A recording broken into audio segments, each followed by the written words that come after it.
Muy buenas a todos y a todas, sean bienvenidos y bienvenidas a un nuevo episodio de La Madriguera. Mi nombre es Tobias Svets, hoy me acompaña nuevamente Maxi Faniani después de mucho tiempo. Es un placer reencontrarnos nuevamente y hoy en un nuevo episodio tenemos a Andrés Ibarra. ¿Cómo estás, Andrés? Muy bien, Tobias, Maxi, Buenas. Placer estar acá. Un placer tenerte. El placer es nuestro.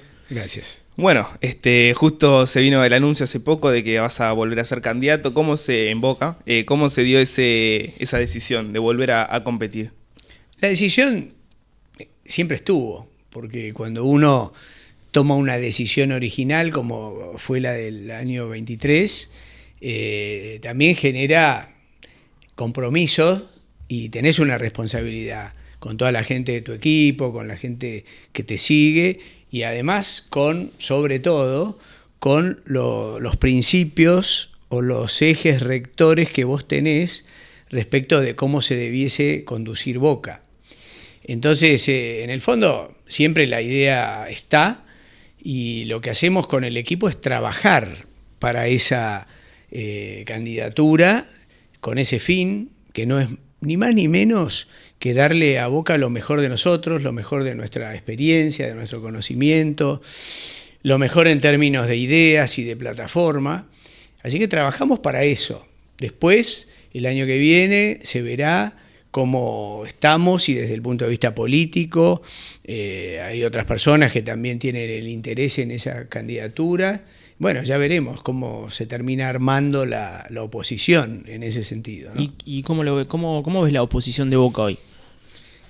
A ver, la oposición de Boca hoy, obviamente, tenés distintas personas que tienen el objetivo y que trabajan también para eso. Y eso me parece que está perfecto. Todo el mundo, obviamente, que tenga ciertos conocimientos y que sienta a Boca realmente como lo sentimos nosotros, tiene todo el derecho de trabajar para eso o para algún cargo dentro de una comisión directiva o de una asamblea o de los equipos que se vayan armando. Así que me parece que es totalmente legítimo. De parte de ustedes, ¿la propuesta va a ser igual o va a haber cambios respecto a la propuesta del 23? Nosotros, bueno, en realidad en el 23 los únicos que presentamos una propuesta fuimos nosotros, porque realmente del lado del oficialismo de Boca no hubo absolutamente nada. Ellos eran el oficialismo, habían prometido en su momento el 360 para la reforma de la Bombonera, lo mismo que el esloveno, pero nunca hicieron nada. Y después lo que acreditaban era una gestión que fue bastante mala, muy pobre en términos de resultados, y no propusieron nada realmente. Nosotros en ese sentido seguimos trabajando y tenemos propuestas de estadio, propuestas de manejo de las inferiores, de la cantera, sí, propuestas para el manejo sobre todo del fútbol profesional, propuesta en materia de iniciativas hacia el socio, aprovechando mucho la tecnología. En eso entran el problema de los filtros, el problema de los socios adherentes que quieren ser socios activos, de los que no son socios y quieren ser socios adherentes, y si pueden ir o no a la cancha. Entonces hay un espectro grande y por supuesto también los otros deportes que tiene Boca. Yo al club lo conozco muchísimo porque fui gerente general, también estuve en la comisión directiva, así que sabemos lo que es gestionar un club como Boca, que además es una de las organizaciones, empresa, como querramos llamarle, marca, más importantes que tiene la Argentina. Boca es conocido en el mundo, es reconocido en el mundo, y lo importante es trabajar para eso, para que lo sigan reconociendo a Boca en el mundo, y para eso hay que ganar también, ¿no? Hay que ganar y estar en los primeros niveles en esa vara que tiene que estar ahí arriba. ¿Y cómo ves la gestión actual en eso que decís de la marca Boca? ¿Lo está llevando adelante o medio que lo dejó de lado? Para mí es un desastre, para mí es muy mala la gestión, porque, digamos, vos para apoyar el crecimiento de lo que es una marca, Boca es mucho más que eso, pero en definitiva, desde el punto de vista institucional, es una marca reconocida en el mundo. Pero para eso tenés que darle contenidos. tu producto tiene que ser exitoso y valorado. En la medida que, por ejemplo, en el fútbol profesional vas de fracaso en fracaso y no participás en un primer nivel de competencia como debe ser, ese contenido va bajando en términos de reconocimiento, de rankings en general, y del mismo modo, si vos al club no le das o no lo acompañás con mejoras de todo tipo, por ejemplo, un estadio de primer nivel, que hubiera sido, si digamos desde el punto de vista arquitectónico, ingenieril, la Bombonera pudiera duplicar su capacidad y funcionalmente ser lo adecuado, fenómeno. Nosotros propusimos la Bombonera siglo XXI en Casa Amarilla, conectada con la Bombonera, pero para que continúe teniendo el mismo espíritu, la misma mística, y decíamos desde el punto de vista estructural también, el movimiento de la Bombonera late y que genera esa cosa espectacular, masiva, que amedrenta a los contrarios y que a uno lo entusiasma cuando lo vive así. Bueno, vos tenés que acompañar con esas reformas también el desarrollo de una institución como Boca. Y yo creo que en ninguna de estas cosas, tampoco en la cantera. La cantera, Boca era una máquina de sacar jugadores juveniles, también en términos de éxito deportivo. Boca ganaba casi todas las divisiones inferiores y ahora no pasan estas cosas, salvo algunos casos escasos como Aranda o Milton, pero después no es esa generación que había antes, que existía antes, en la época nuestra, por ejemplo, de la mano de Goyo Sidar, que fue un directivo ejemplar, junto con Grifa, con Madoni, todo un equipo súper reconocido, expertos en el tema. Así que bueno, hay muchas deficiencias en lo que es gestión. El proyecto de la Bombonera siglo XXI sigue en pie. Totalmente, sigue en pie. Es un proyecto que lo hemos trabajado muchísimo desde el punto de vista técnico, desde la financiación, cómo lo financiábamos, obviamente es un proyecto que yo siempre remarco esto, que está asociado a un tema urbanístico en la zona de La Boca, porque es muy importante generar una serie de reformas para facilitar los accesos de la gente, la descongestión, por decir así, los temas de estacionamientos. Entonces, es un proyecto urbanístico en el marco de lo cual está la Bombonera siglo XXI. ¿Y cómo viste el proyecto que se está llevando ahora a cabo para llegar a los 80.000? ¿Cómo llegan a los 80.000? La verdad que es un proyecto que me asombra que a esta altura del partido, o sea que estamos hablando de fútbol, que a esta altura no tengamos datos concretos de cómo es el proyecto, de qué pasa con las columnas, con la cercanía de las vías, con lo que debiera estar una estructura apoyada sobre calle Bransen, o lo mismo en Aristóbulo del Valle, que Boca tiene ahí el uso precario, digamos, de esa zona, de esa calle. Hay un montón de preguntas de tipo técnico que la verdad que si tuvieran el proyecto desarrollado y definido y bien hecho, sería muy fácil contestar cada una de las preguntas que tenemos. Y la pregunta de cómo llegás a darle 20 o 25.000 lugares más no está respondida adecuadamente, porque no sabemos si es reemplazo de plateas para que haya más populares, dónde está ese incremento de capacidad, cuánto tiempo lleva el proyecto, si lo van a hacer, dónde va a jugar Boca. Pensemos que nos quedamos sin Bombonera durante bastante tiempo, pero a mí lo que más me preocupa es la veracidad del proyecto y que Boca finalmente cuente, porque si vas a hacer un sacrificio para que todos vayamos a La Plata o a donde sea para ir a ver a Boca durante un tiempo, para generar una capacidad que te sirve para muy poco, no tiene sentido eso. Además, en un estadio de 80 años, con todos los problemas que hay que tener en cuenta de las estructuras y de la funcionalidad, nosotros estudiamos previamente, antes de idear el proyecto de la Bombonera siglo XXI, nosotros A ver, cuando empezamos la campaña, yo lo primero que dije, bueno, a ver, veamos el tema del estadio. Yo sabía que el problema de la capacidad era tema central, ¿no? Para hacer una propuesta para Boca. Entonces, se analizó el 360, el esloveno, y todos tenían alguna restricción importante para llevarlo adelante. Por eso nace el de la Bombonera siglo XXI. Obviamente que todos tenemos nuestro corazón, nuestra historia, nuestros afectos en la Bombonera. Yo he vivido todo en la Bombonera desde los 5 años, así que no, pero un dirigente no puede dejarse llevar solo por lo emocional, por lo afectivo, sino por lo racional y por lo que le conviene al socio, ¿no? El club es de los socios. Bueno, démosle a los socios lo que merecen los socios. Y te quiero llevar con lo que dijiste hablante antes de los adherentes.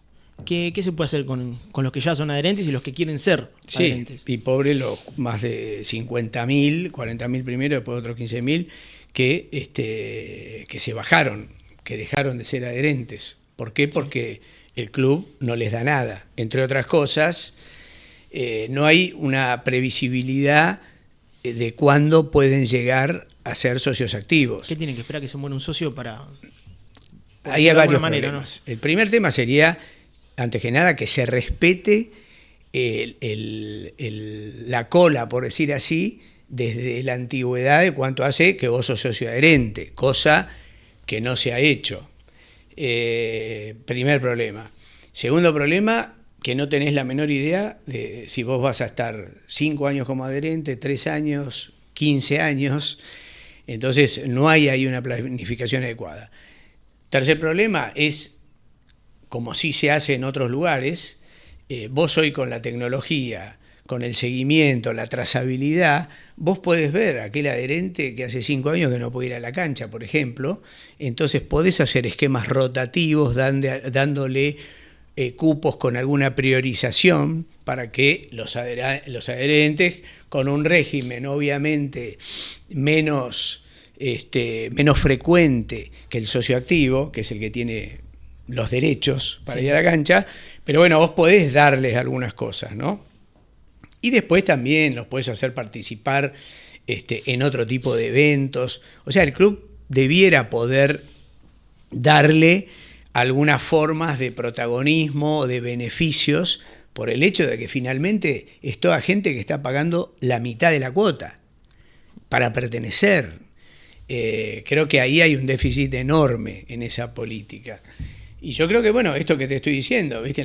Vos podés ir dándole estas cosas, o sea, una política dedicada a los adherentes que merecen tener algunos beneficios de parte del club, por el cual están pagando, ¿no?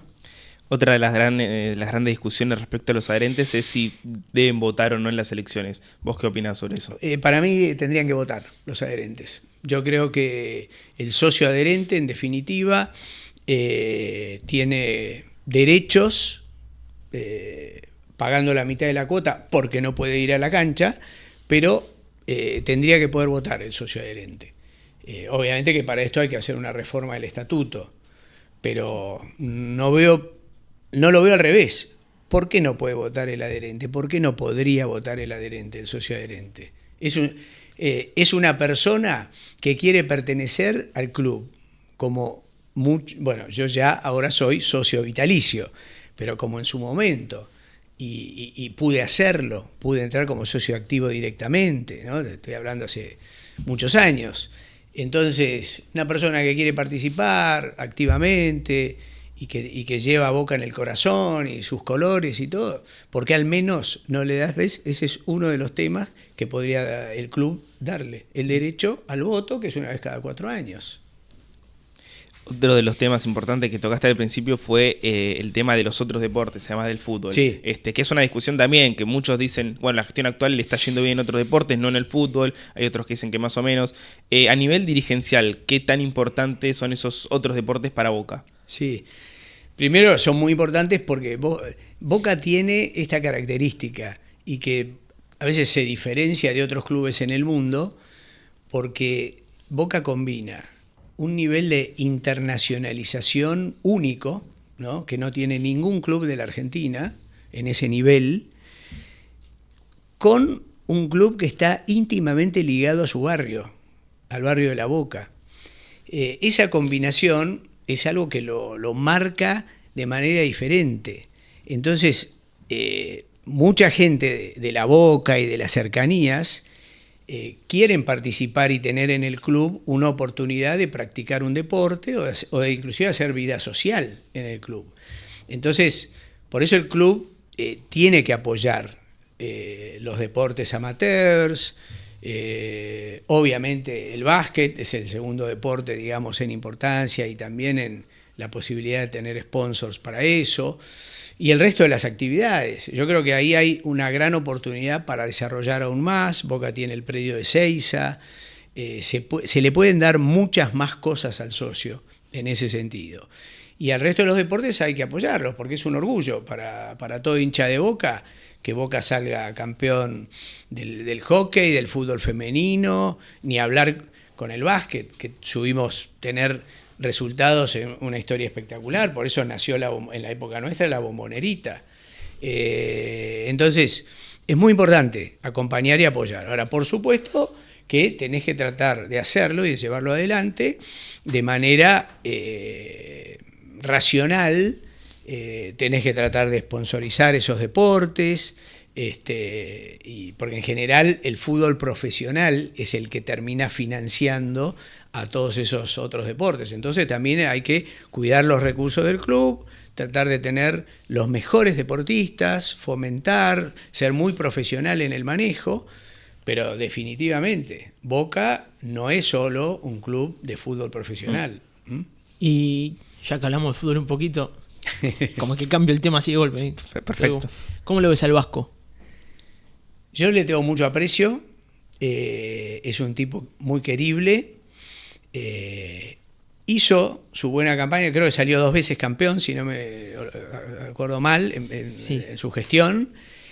Yo le deseo lo mejor, te vuelvo a decir, primero es un tipo de Boca, y creo que es un buen profesional, así que bueno, con expectativa positiva, cada vez que ha venido alguno de los técnicos y sobre todo aquellos que estaban mucho más vinculados con el mundo Boca.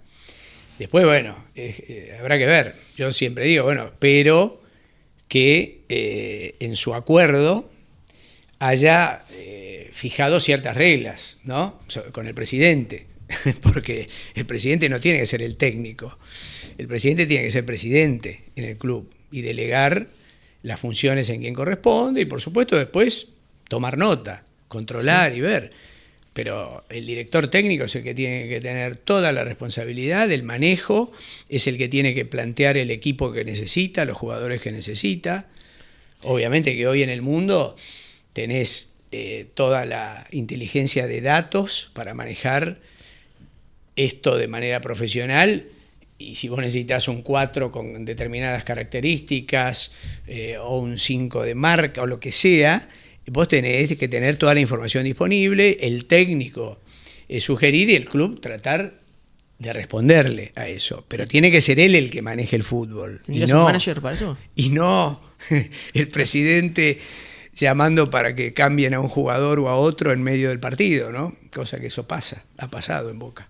¿Y contratarías un manager para que sea, digamos, bueno, yo en mi esquema de manejo sería, por supuesto, tener en los 4 años, independientemente de cómo le va al técnico, que lo ideal es que los técnicos, como decía Román en su momento, que parece que después se olvidó, que era que los técnicos tengan una duración, y que no los cambien permanentemente. Bueno, lo que él hizo en la práctica, digamos, el Román presidente no es igual al Román exjugador, que opinaba distinto, pero saliendo de eso, lo que digo, yo tendría el mejor manager deportivo posible para Boca, o director deportivo, porque en definitiva es el responsable y el que tiene que aunar el manejo completo del fútbol de Boca, que es el fútbol profesional con el fútbol juvenil y la cantera. Es el tipo que tiene que tener en su mesa todo el estado de situación, y de esa forma, si el técnico te va a pedir un jugador en particular, saber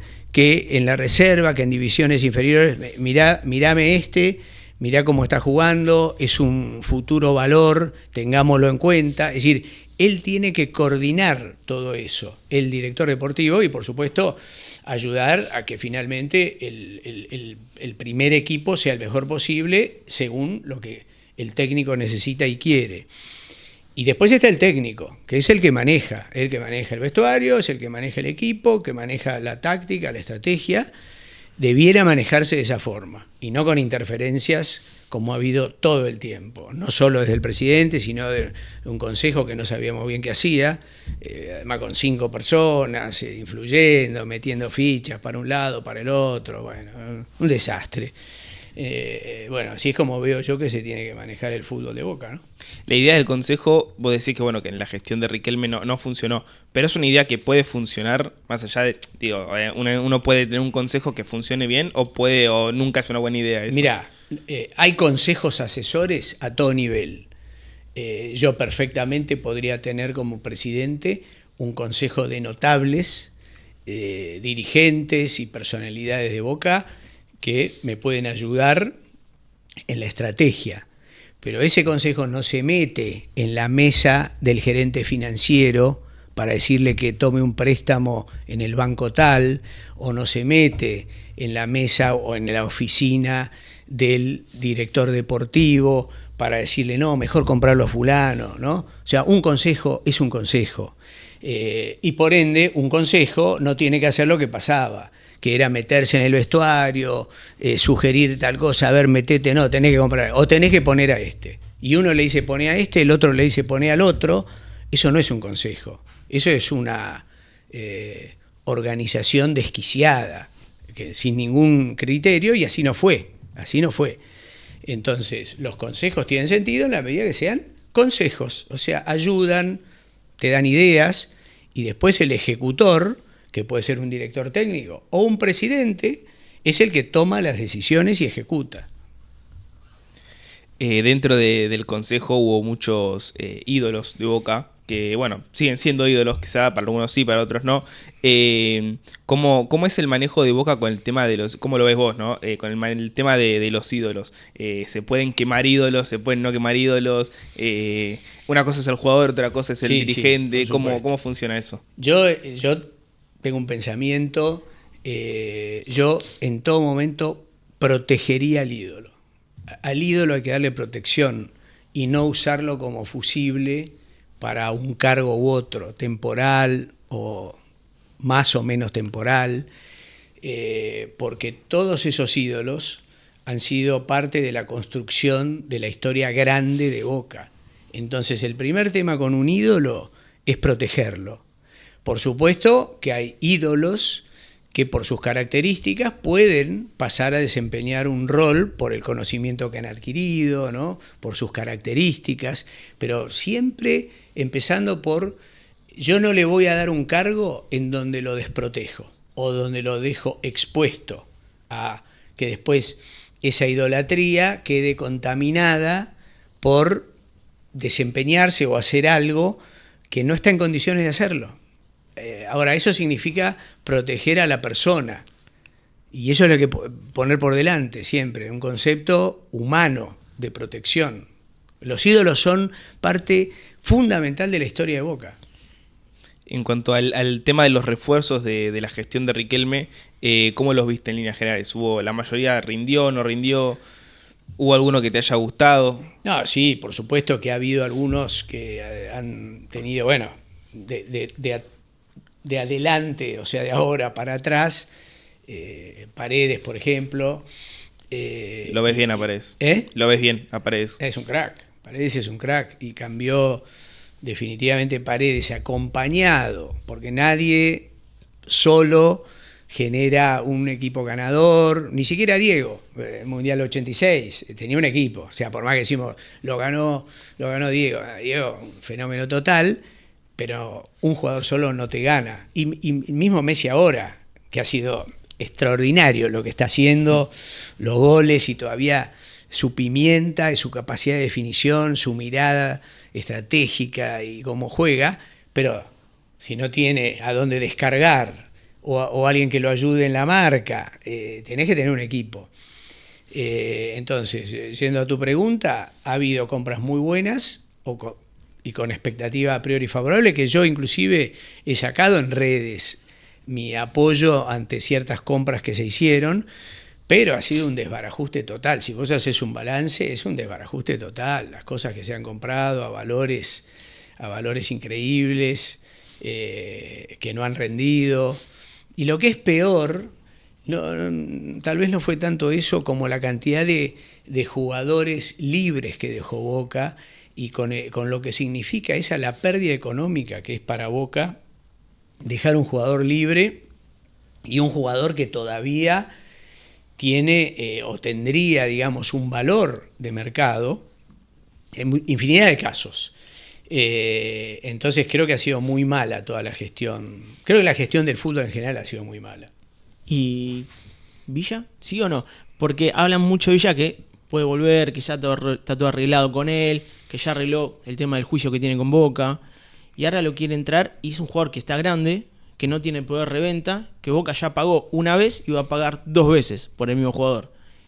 ¿Cómo la ves? Eso es buena tu reflexión, porque efectivamente el tema es así. La verdad que cuando, ya como hinchas de Boca, ¿no? Sí. Lo veíamos jugando en Mendoza, ¿viste? Y el Independiente de lo que hizo, la verdad que fue clave para el equipo. Y todos decíamos, mirá, lo que nos hemos estado perdiendo. Creo que habría que ver ahora, tener un poco más de información y de data, hay que ver cómo está físicamente. Tampoco nos dejemos deslumbrar por esos X partidos que le vimos jugar en Independiente Rivadavia, porque yo de pronto no vi todos los partidos de Villa. Vi algunos, y ahora en la Copa, y que clasificó, y que fue clave, obviamente porque es un gran jugador, pero para tomar la decisión de recuperarlo para Boca, tenés que ver en qué condiciones, cómo está físicamente, cuánto te va a rendir, a quiénes tenés también. Entonces es una decisión que tiene que ser tomada en profundidad, por todo lo que vos decís y por todo lo que pasó. Así que yo, para ser serio, sí, tendría que tener más datos, o le pediría a mi equipo más datos en ese sentido, y ver la película completa, no deslumbrarnos por 2 partidos que hayamos visto bien, ¿no? Y con los jugadores así como Herrera, Cavani, como fue de Rossi, que son grandes figuras internacionales, pero que no están en su mejor momento y tienen el sueño de venir a Boca. ¿Qué harías si fueras el presidente hoy? Si traigo un Herrera, un de Rossi, traigo a un Cavani, no sé, un jugador así. Bueno, son distintas situaciones, distintos casos. El caso de Ander Herrera, a mí me parece que es un crack, gran jugador, pero ya estaba en su última etapa. Igual me parece muy valioso lo que hizo como persona, sus palabras, así que la verdad que yo tengo un reconocimiento hacia él como hincha de Boca, ¿no? ¿Sí? Pero probablemente no lo hubiéramos traído en ese momento. Fíjate que creo que no sé si jugó un partido entero en toda esta etapa, porque siempre ha entrado, salido. A mí me encantaba, claro, yo discutía con mis amigos y todo. Como jugador siempre fue bárbaro. Además con una cabeza extraordinaria, todo, pero bueno, si no puede jugar 90 minutos, sí, la cuestión en Boca, claro. El caso de Cavani fue distinto porque tuvo un momento muy bueno, a Boca le generó una mística y como líder positivo, que eso también hay que tenerlo en cuenta cuando uno trae un jugador. Este jugador cómo ensambla en el vestuario, que es muy importante el tema del vestuario. Ensambla como líder positivo, es un tipo positivo o es un tipo negativo, ¿viste? Primer punto.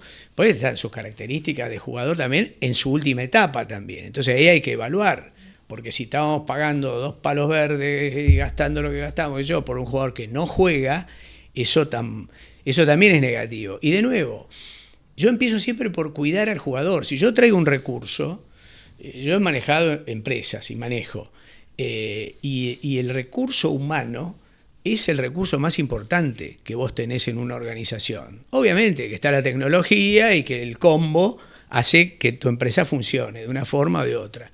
En el fútbol el jugador es clave, es el recurso humano por excelencia, entonces vos lo tenés que cuidar. Entonces, si vos tenés un jugador que está en su última etapa, pero que es muy positivo en el vestuario, que el tipo es un fenómeno, qué sé yo, lo tenés que acompañar y ayudar para no desperdiciar ese recurso. Y para mí es lo que ha pasado con Cavani, porque en determinado momento que Cavani tiene, como le puede pasar a cualquier jugador, la mala leche de que se pierde, por supuesto, pero la resiliencia que ha tenido Martín es una cosa extraordinaria. Martín se pifió 3 penales en el partido de la selección, 3. ¿Quién vuelve después a patear un penal después de eso?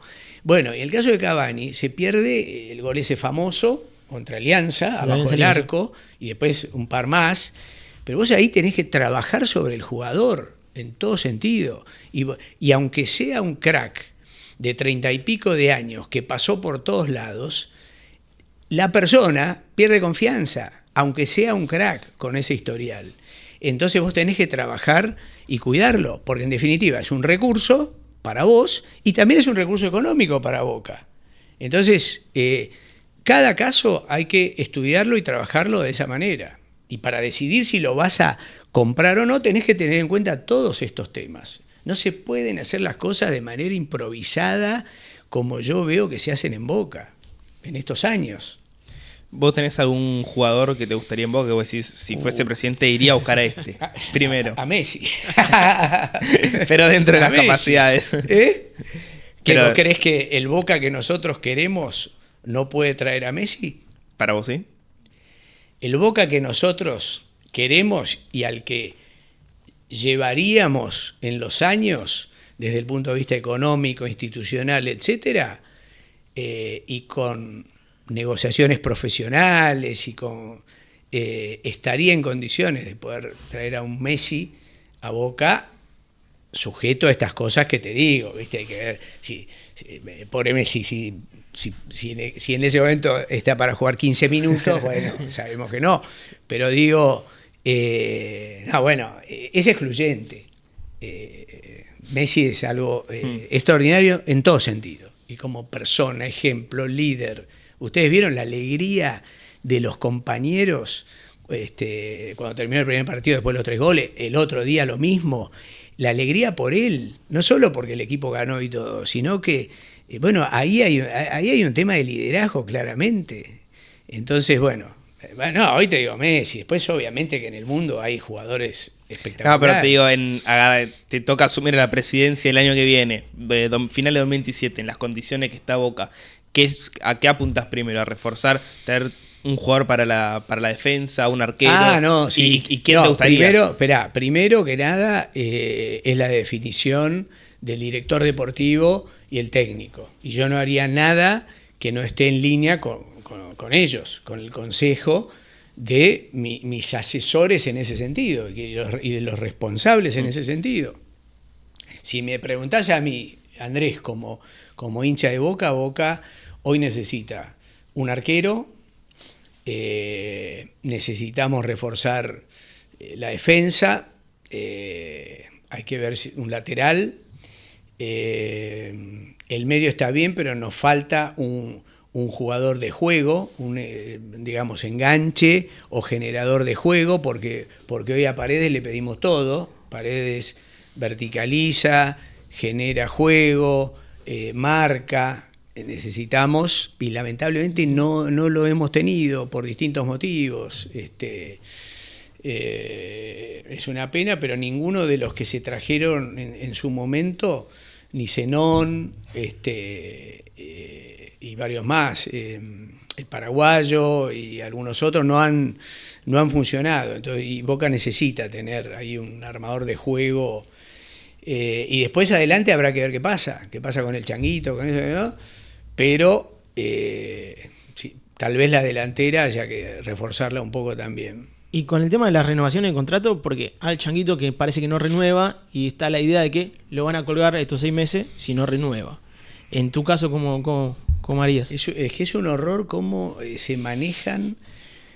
Yo, a ver, será verdad o no será verdad, pero he tenido información lamentable de cómo se manejan inclusive a través de presión del cambio de representantes o que tenés que tener este representante. No se manejan así las cosas. Eso es cero profesionalismo. Obviamente que en una negociación tenés que ponerte firme en muchas situaciones, pero de nuevo, tenés que priorizar cómo, si realmente es verdad eso, cómo vas a tener 6 meses parado a un valor como es el changuito, que para mí es un fenómeno el changuito, ¿eh? Para mí, y además en muchos de los últimos partidos era el único que desnivelaba, que generaba peligro. Es un gran jugador. Entonces vos tenés que agotar todas las instancias y además eso en una mesa de negociaciones y afectar lo menos posible al jugador en esa negociación. Pero creo que se han manejado muy mal en ese sentido. Vos recién al principio hablabas de la marca Boca como exposición tanto nacional como internacional, pero también hay una marca Boca, si se quiere decir la palabra, en cuanto a lo futbolístico, en el sentido de que Boca futbolísticamente viene un club del interior a jugar a la Bombonera y Boca, por lo menos antes, marcaba, o sea, la Bombonera marcaba o Boca en sí marcaba. Sí. ¿Cómo ves esa vara a lo largo del tiempo? ¿Cómo crees que está ahora y cómo crees que cambió? Se ha deteriorado mucho eso, porque nosotros siempre el concepto del Boca imbatible o casi imbatible en la Bombonera era parte de nuestro ADN. Boca se caracterizaba por eso, obviamente ayudado por la Bombonera, por cómo es la Bombonera y por la gente, ¿viste? La 12 y todos los hinchas, o sea. Entonces todo eso generaba un marco que a cualquiera que venía lo amedrentaba. Muchos te dicen, no, pero es verdad, vos pisabas la Bombonera y la Bombonera temblaba, se movía. Y después, por supuesto, acorde a eso, tiene que estar el equipo. El equipo no puede ser que no genere, por ejemplo, el último partido con la Católica.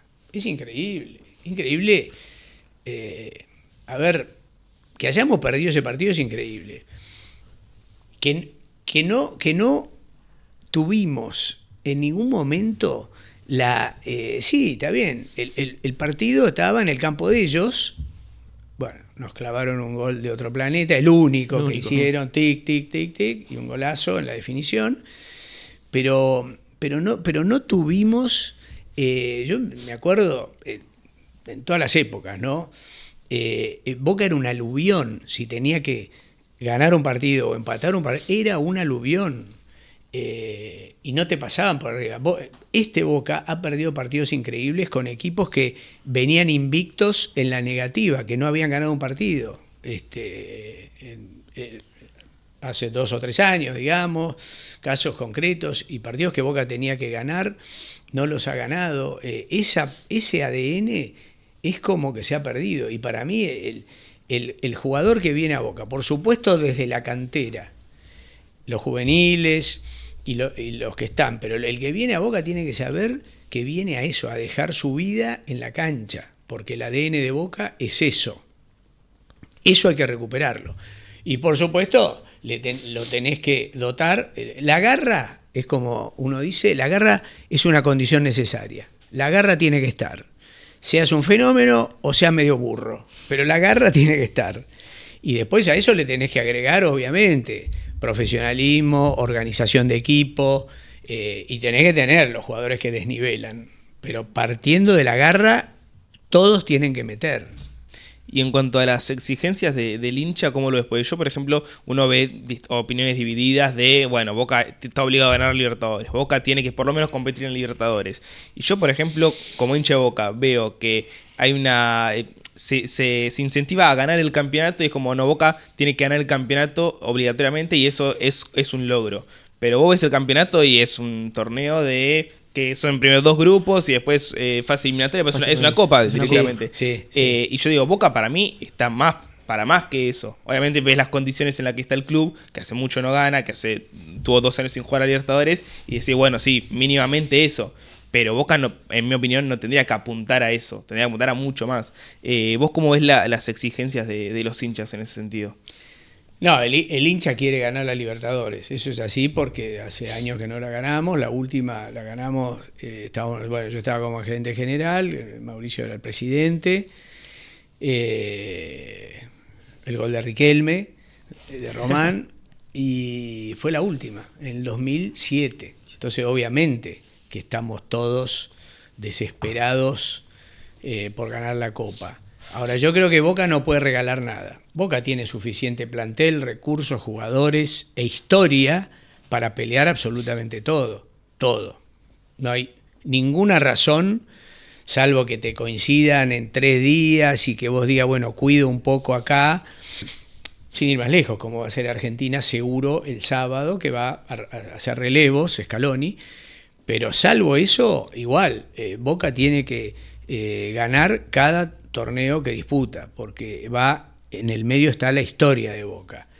Ahora, creo que hay que, obviamente, ponerle todos los cañones a la Libertadores. Por supuesto que sabemos que en este pasa no pasa, de los cuartos, octavos o semifinal y todo, y siempre hay un componente de suerte que de pronto, viste, no pudiste ganar el partido, vas a penales y tuviste la mala leche de que, viste, pateaste mal o lo que sea, el arquero te atajó o el nuestro no atajó, y eso puede pasar, pero el aspiracional máximo debe ser eso, porque eso te habilita a internacionalizarte de nuevo, ¿viste? Y ganar de nuevo, y lo que decíamos al principio, todo eso te suma en los contenidos de la institución, de la marca, eso es lo que te da protagonismo mundial.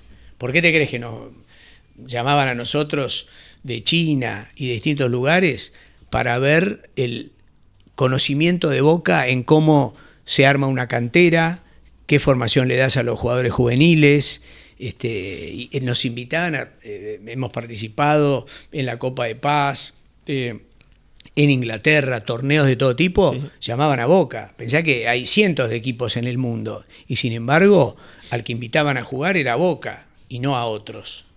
Y eso es como consecuencia de tu historial, pero que estás protagonizando todo el tiempo con la vara ahí arriba. Si no sos protagonista, llega un momento que te dejan hablar, mirá, Boca, claro, pero hace 15 años que no ganamos nada, ¿viste? Entonces, obviamente que hay que buscar eso. ¿Boca tiene que clasificar al Mundial de Clubes, sí o sí, todos los años? Al próximo, como se jugó en Miami el año pasado. Sí, estuve. ¿El próximo? Sí. Por supuesto. ¿Te da visibilidad? Por supuesto, sí, fue espectacular. Fue espectacular, y además está jugando con los primeros equipos que tuvimos un poco de mala suerte. Sí, verdad. Partido contra, yo fui el partido contra el Bayern. El partido con el Bayern, sí. El gol de Merentiel. El gol de Merentiel. No, que no te ilusionaste y dijiste, acá le metemos 3, no lo comemos crudo. No, total, esperá, y también pensé que ganábamos el primero con Benfica. Tuvimos un poco de mala suerte. Y lo lindo de eso fue, y los que nos vean de Boca y todo, vos sabés que ahí no había grieta. Ahí éramos todos hinchas de Boca. Si fuiste, lo viviste. No, fue espectacular. Todos hinchas de Boca, no importa, ¿viste? Si yo soy opositor y el otro tal cosa, y eso es lo lindo. Si pudiéramos volver a esa situación, que en Boca no pasaba antes, te digo. Había elecciones, había distintas propuestas y todo, pero no había esta grieta, que sinceramente la generó el oficialismo actual de Boca. ¿Sí? Para mí, sí, se generó desde ahí. Desde ahí, porque nosotros lo que hemos propuesto siempre es lo mejor para Boca. Y digamos, Mauricio, que formó parte, que fue el mejor presidente de la historia de Boca, lo que quiere es lo mejor para Boca. Él lo hizo y quisiera, obvio, recuperar eso. Y por eso formó parte de la fórmula en el 23. A Boca lo tiene muy, muy en el corazón, ¿viste? Es una pasión. Y queremos eso, no queremos otra cosa. Y eso es lo que la gente muchas veces, el propio oficialismo confunde, lo politizó, ¿viste? Inventó cosas de la SAD, de la privatización y de todas esas cosas, todos inventos que le hacen mal a Boca. Nosotros no estamos para eso, nosotros estamos para ayudar a Boca con todos nuestros conocimientos, nuestra pasión, y eso fue lo que vivimos en el Mundial. Ahí estábamos todos juntos, nadie... Es más, hemos hablado con gente que lo había votado a Román y hablamos y discutimos en el buen sentido, conversando, pero todo el mundo era, viste, ganarle al Benfica, ganarle al Bayern, lamentablemente no se dio. Mauricio te va a acompañar ahora en las próximas elecciones. No sé, falta mucho. No, o sea, Mauricio, como les digo, Mauricio tiene a Boca en el corazón como todos nosotros, y obvio que lo que pueda ayudar para que Boca esté mejor, lo va a hacer. Después el tema electoral, falta mucho, se verá. ¿Te juntarías con Beraldi y con Reale, que son los que suenan como otros candidatos? Yo hablo, de hecho la semana pasada hablé con José, me encuentro y charlamos, hace unos meses con Reale, con Horacio Paolini, o sea, tengo buena relación, no tengo problema. Después que cada uno sigue su camino y después se verá lo que sea mejor para Boca. Ya la última para ir cerrando. Bueno, las últimas elecciones, Román, bueno, falta mucho, no sabemos si va a volver a presentarse él o no, pero Román fue el presidente más votado de la historia de Boca. Creo que 14.000 votos de diferencia, una cosa así. Para el próximo año, ¿cómo te ves para remontar eso? ¿Crees que hay posibilidades? Sí, ninguna duda. La gente está muy enojada con la gestión. La gestión tiene una imagen negativa muy grande, de cerca del 70%. Y te recuerdo que en esos 14.000 de diferencia, nosotros hicimos esta denuncia de los 13.000 que metieron por la ventana, que aunque no sean todos, que algunos podían tener derecho, pero no menos de 10.000 están en esa situación, ¿no? Así que cuando hacemos la diferencia hay que tener en cuenta esa irregularidad que fue comprobada. Pero volviendo a la gestión, la gente está enojada con la gestión, la veo decepcionada, porque también hay una realidad, y que todos lo sentimos como hinchas de Boca. Vos preguntabas antes el tema de los ídolos, y yo te decía hay que cuidarlos, y bueno, también en la gente hay un sentimiento de, digamos, de tristeza, porque uno de los máximos ídolos del fútbol de Boca, como lo fue Román, su gestión es mala. Entonces hay un componente de tristeza, decepción, pero la gente no come vidrio. Entonces, y si la gestión es mala, por más que la lleve adelante un ídolo deportivo. Entonces, Boca necesita una gestión profesional que lo lleve nuevamente a los niveles y a lo que yo llamo esa vara ahí arriba, para volver a recuperar esa gloria que supo tener. Muchas gracias por venir, Andrés. No, gracias. Un placer, gracias a ustedes. Bueno, muchas gracias a ustedes por acompañarnos siempre y nos reencontramos la próxima.